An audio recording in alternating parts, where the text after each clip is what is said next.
According to BitGlass, a US-based provider of threat protection services, the number of reported healthcare breaches reached 599 in 2020, a 55.1% spike compared to 2019. Hacking and IT incidents accounted for the vast majority of these incidents, exposing personally identifiable information of more than 24 million individuals. Medical facilities in California were hit the most, with the number of incidents totaling 49. Texas, with 43 breaches, ranked second in this unsettling rating. The statistic was slightly lower for New York, 39 incidents. Florida and Pennsylvania ended up in the same boat, each with 38 documented breaches. Looking at the report from a different angle, cyber attacks against healthcare organizations in Michigan affected the largest number of individuals across the board. That is largely due to a massive data breach suffered by the state's Trinity Health system last spring. It exposed full names, addresses, insurance details, and contact information of 3.3 million patients. Security incidents that occur in the healthcare sector are harder and more costly to recover from than in any other industry.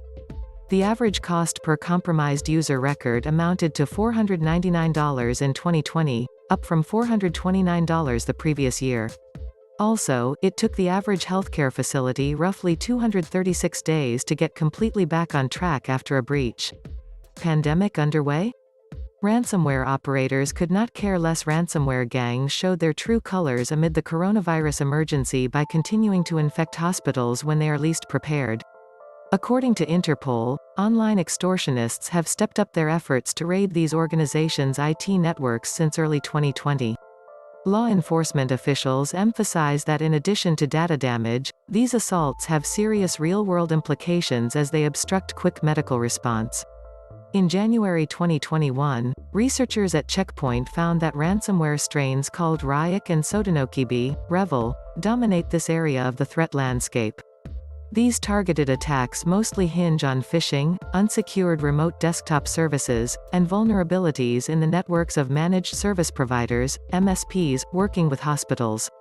In many scenarios, IT environments are infiltrated by computer trojans long before extortion begins. The initial infection opens a backdoor so that crooks can quietly download and execute a second-stage payload such as ransomware or a coin miner later on. The list of ransomware families that have attacked medical organizations during the COVID-19 crisis also includes Maze, Clop, SunCrypt, Dharma, and Snake. Most of them follow what is called a double extortion tactic.